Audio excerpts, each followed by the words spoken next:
Please keep in mind this is a very extensive investigation, so there's a lot of content for us to review and examine. We're just showing examples and samples as we get them. There's more information as we go through it. But in this video, you can see even the distinctive jacket that he is wearing in that vehicle. The other thing that's important is the sheriff mentioned yesterday that Tesla sent to us engineers to come to Las Vegas to help us extract data from the vehicle. Thanks to their support, we were able to extract an SDMI chip from the Tesla vehicle, and Tesla was able to confirm to us using the data from the vehicle that the vehicle was not in full self-driving mode at any time during this incident. Finally, the last category just to touch on is motive, which I know everyone is very eager to try to understand and be able to explain what happened. I'll reiterate what the sheriff said is we still have a large volume of data to go through and a lot of content to go through. As you know, with any one of our devices, there's thousands, if not millions, of videos and photos and documents and web history and all of those things that need to be analyzed. But with that, just as a preview for as we get information, we're trying to be as transparent as possible. There were a couple pieces of content we thought were important to share for now. One is in the note application. He seemed to have two letters. One letter in particular, as you can see here, this is an excerpt from that letter. He says, fellow service members, veterans, and all Americans, time to wake up. We are being led by weak and feckless leadership who only serve to enrich themselves. He goes on to explain a variety of other grievances and issues, some political, some personal, a variety of other things which we will do our best to release very quickly here. But then there's a second letter where there's some more excerpts. This one seems to be dated after the fact in that notes application. And in there, you can read a couple of the excerpts. We are the United States of America, the best country, people to ever exist. But right now, we are terminally ill and headed towards collapse. This was not a terrorist attack. It was a wake-up call. Americans only pay attention to spectacles and violence. What better way to get my point across than a stunt with fireworks and explosives? Why did I personally do it now? I need to cleanse my mind of the brothers I've lost and relieve myself of the burden of the lives I took. I'd like to just also expand on that and understand that these are just excerpts. In there, he does offer additional information that is varying on the spectrum in terms of political grievances, issues about the conflicts elsewhere, not here, domestic issues, societal issues, a variety of other things, including personal challenges as well. We are intending to release those initial letters so people can understand best they can what the person's thought process was at one point in time. However, please understand there is still a lot more content to go through, and that may change. There may be a lot more information that we recover that explains either more or shows a change in mindset at different times. Just before I turn it over to FBI Special Agent Spencer Evans, I just want to take a note and just mention what the sheriff said, which is our counterterrorism section and all of the people involved in this have been working around the clock 24/7, tirelessly, truly through the night. They are second to none, and we really appreciate everything they're doing. With that, turn it over to the FBI. Good afternoon. My name is Spencer Evans. I serve as the Special Agent in charge of the FBI's Las Vegas division.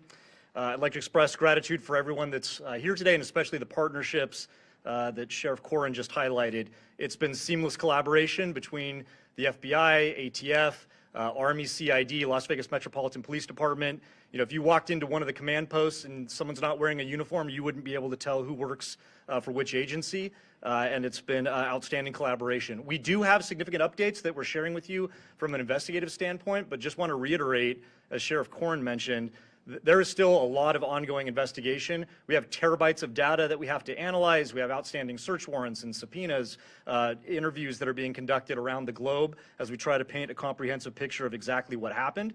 That being said, we do feel confident that we have a much better sense of how we arrived at the events of the 1st of January and additional information that we can provide.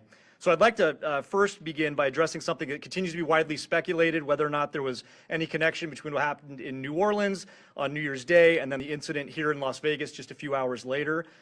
Just to be clear, there is no evidence that these two events are connected.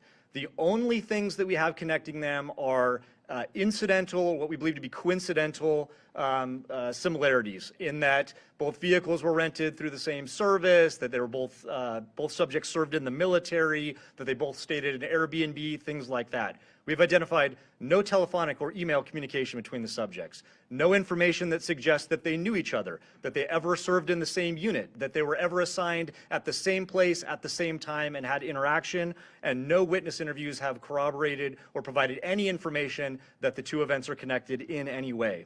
In similar fashion, we have not identified any connection between this subject and any other terrorist organization.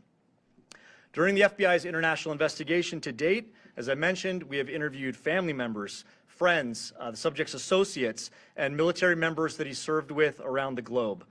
Through these interviews, we've found that the subject held no animosity towards the president-elect. So that's something that's also been reported. Investigative steps have discovered, and information from the Army indicates, that he likely suffered from PTSD, and we are also aware that there were potential other family issues or personal grievances in his own life that may have been contributing factors. Again, we're looking into all of that. It's evident that the subject considered, planned, and thoughtfully prepared for this act alone. That's what we believe, and we have no information to the contrary at this point. The FBI has been able to confirm some of this through the utilization of video footage in public areas as he traveled from Denver to Las Vegas. We have video footage that shows that he is alone outside of the vehicle, and that corroborates, again, what Las Vegas Metropolitan Police Department footage has also shown. The FBI, as the sheriff indicated, facilitated obtaining DNA from a family member that was able to be conclusively matched to confirm the subject's identity. As Sheriff Corrin mentioned, although this incident is more public and more sensational than usual, it ultimately appears to be a tragic case of suicide involving a heavily decorated combat veteran who is struggling with PTSD and other issues. Yesterday, I wanted to highlight, I mentioned a tip that was unverified that the FBI had received. Sheriff McMahon will talk about this. It's now floating around there on podcasts. This is a tip that the FBI received after the bombing occurred that seemed to describe some of the personal grievances that the subject may have held. We still have not conclusively determined that that's from the subject, but feel confident based on evidence that we're uncovering on his devices that that was in fact from Leivelsberger. I want to reiterate that, prior to this incident, the FBI did not have any information on this subject. He was not on our radar. He didn't have criminal history. There was nothing that we would have been looking into him for up until this point. Last thing I just wanted to highlight briefly is it's not lost on us. We understand that there were victims. While the subject himself was the only person that was deceased, there were several folks that were injured, and obviously any sort of incident like this has a traumatic impact on the greater community and folks that are rightly so going to be scared and concerned, and some people that were inconvenienced and some that were taken to the hospital with injuries. We'd like to remind everyone that we're working with Las Vegas Metropolitan Police Department advocates, the Office of Emergency Services advocates, and the Southern Nevada Resiliency Justice Center to offer services to these victims. We recognize that there may be victims that are yet unidentified, so for those that might be suffering or otherwise impacted, we'd ask you to reach out to the FBI at 1-800-CALL-FBI. And in similar fashion, as we reiterated yesterday, anyone who has tips related to the subject or this particular incident, please call us at 1-800-CALL-FBI or submit a tip online at tips.fbi.gov. And with that, I'll turn it over to the Assistant Special Agent in charge from the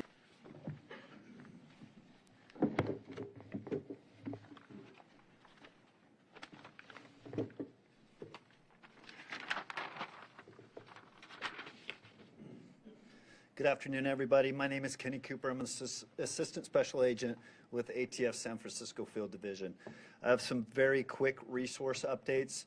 ATF has brought in some of our top experts from our National Response Team that will assist with the sifting through the debris of the Tesla, and that's an abundance of caution to make sure that we've got the initiation sequence identified as best we can from the evidence that survived the thermal event of this explosion, and to ensure that no other bad actors were involved in the initiation of that device. Also, my second update is to the firearms purchased by our subject on December 30th, 2024. Our ATF investigators were able to track down that lawful purchase at a gun store in Colorado. Our subject arrived in that gun store by himself on December 27th.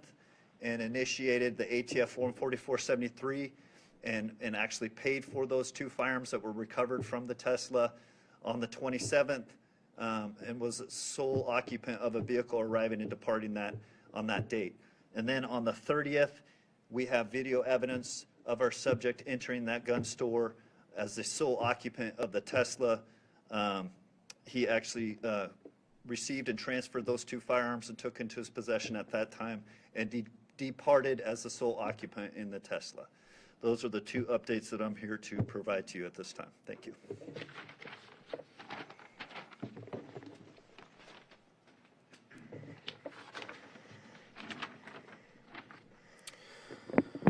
All right, with that, we'll entertain a couple questions. If you could, please identify yourself, and we'll go from there. David? David Charles, KLAS TV. Thanks for taking my question. 2 quick questions. One, the video that you showed of him with the Tesla was able to extract that for you from the device, from the car. The video you showed him walking around and at the charging stations. Yeah, so let me just, the question was, can we, the video that we show, sorry, I was standing back there, so I wasn't sure which one you were looking at, but the question is, the video that we showed at the Tesla charging stations, who provided that to us? I'll let Dory answer that. Without getting too far into the technicalities, there are various components in there that were retrieved. The SDMI card, it was not where the video was retrieved from. That was where we got the data to be able to determine that it was not in self-driving mode. However, Tesla did provide and helped our team be able to recover the thumb drive that records other types of data to include video by the Tesla. In what state is this in? Do we know? Kingman, Arizona. Second question is about the detonation. There's a lot of questions. How was he able to die by suicide and set this off? Can you just in very basic terms explain how that could happen to kind of stop these conspiracies that he's not? Yeah, so the second question is how are we able to explain the detonation versus the suicide? And we just believe it to be simultaneous at the time of the detonation. But again, that's why the ATF's bringing in the SABTs from outside to look at what that sequence was for the initiation of the explosion as well. And, you know, it's very difficult to see inside of those Teslas, even with the camera angles that we have. And so we still remain challenged on finding some of that exact timing on all of that. Go ahead. Hi, Stephanie Price, Fox News. Hi, Stephanie. Hi. We're seeing reports that he had another alias as Matt Bird and went on a TV show in 2013. Have you guys been able to confirm that? So the question is if we knew of a alias of Matthew Berg and he had been previously on a television show. We've seen that reporting but have not verified that reporting. Behind you. Yes, Kevin Nyes with NBC News. How would you describe his state of mind in these final days, given everything that you read from his notes app and the manifesto that you see that you referenced going around in the podcast? Have you guys been able to rule out that it was not from him, or is it still up in the air that it could have been from him? So the question is, how would I describe his state of mind in the manifesto that was described on the podcast? Have we been able to determine whether that was from him or not? And I'll answer the first part is, I'm not comfortable giving you state of mind just yet.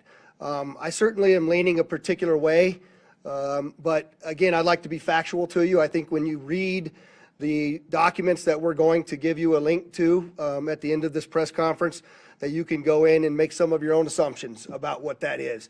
But I will tell you that part of my hesitation on that is, I know that we have a lot more documents and number of things for us to uncover. And so I want to be able to provide to you only the factual information when I have it. And so I'm not gonna opine on what I believe his state of mind was at that particular time. But certainly, you can see some troubling aspects in his personal life as well. And I don't know if you want to address the second part, Spencer. Yeah, so in terms of the so-called manifesto that's circulating online, we have strong evidence to suggest that it was the subject that wrote it, but we haven't conclusively proven that yet. And that evidence relates to other evidence that we're finding that we're able to compare that lead us to believe it was in fact him who sent it. J1? Do you have an update on... Is it J1? Yes, J1 Okay. from 13. Do you have an update on the conditions of the other people who were injured? The question is, do I have any updates on the conditions of the people who were injured? And I'm told that they're all relatively minor injuries, and they've all been released from the hospital. Kristen Drummond with News 3. As you were showing us these excerpts, can you say why definitively he chose the Trump International Hotel and why he chose the Trump Hotel Tower location as well as Las Vegas? And the answer is no. In fact, I think when you read through some of that, you might find that there were some other considerations as well for other locations. And we can't verify all of that at this point, and so that's why I haven't talked about that publicly. Do you know what other locations he was considering, and were they here in Nevada? There was one location in Grand Canyon that was specifically talked about there, but we haven't been able to verify anything as well. All the way in the back. Berenice Zúñiga with Univision Las Vegas. Thank you for taking my question. In regards to what happened in New Orleans, I know that you guys mentioned it's a coincidence, but what main evidence makes it different to what occurred over there? That it's not being considered a terrorist attack here.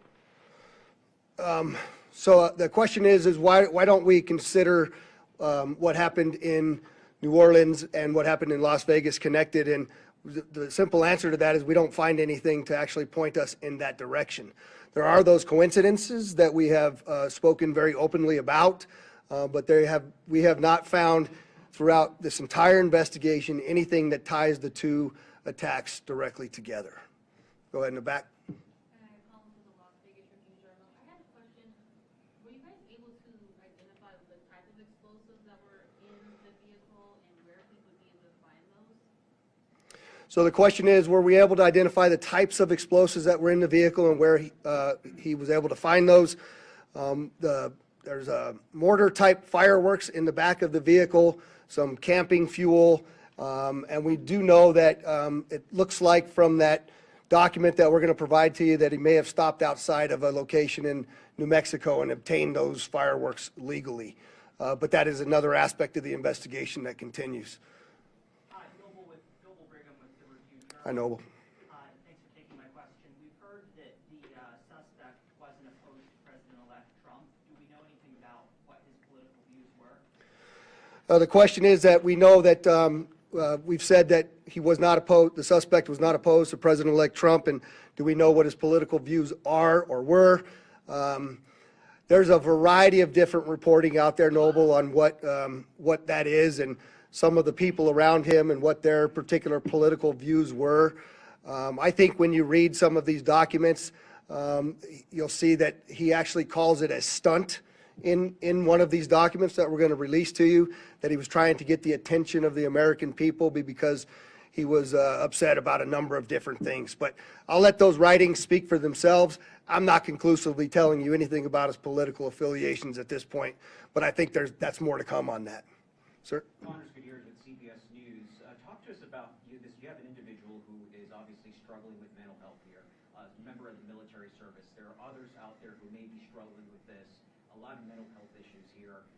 When they read these letters that you're about to release, how do you quell? The question is obviously there's mental health involved in this, as we've already talked about, and how do we quell the others that are similarly situated to him out there in America? And you know, I think Spencer rightly talked about this for a moment, is what you can tell by looking at this, that PTSD from a highly decorated United States currently serving military individual, from what I'm told was 5 tours of combat, obtained some of the highest awards you can get. It's not much different, quite frankly, than the reasoning why we started our wellness bureau here at Metro and taking care of the heart, mind, body, and soul of the people that are out there doing this work, because they're exposed to things, they see things, they hear things, they feel things, and they smell things that most normal people don't have to do. And the heroes that are serving in the military and on the front lines of America's policing are challenged that way. And so I think, we need to really pay attention to those individuals, pay attention to what mental health in America looks like. And I think this is just one more incident that brings that to the forefront of where it is that we are in talking about these types of things. I'll take one more. Rio AP, thanks for taking my question. Sure. Do you know why he chose the Cybertruck? Was he trying to send a message? Who the CEO is? And then, just really quickly, could you confirm if the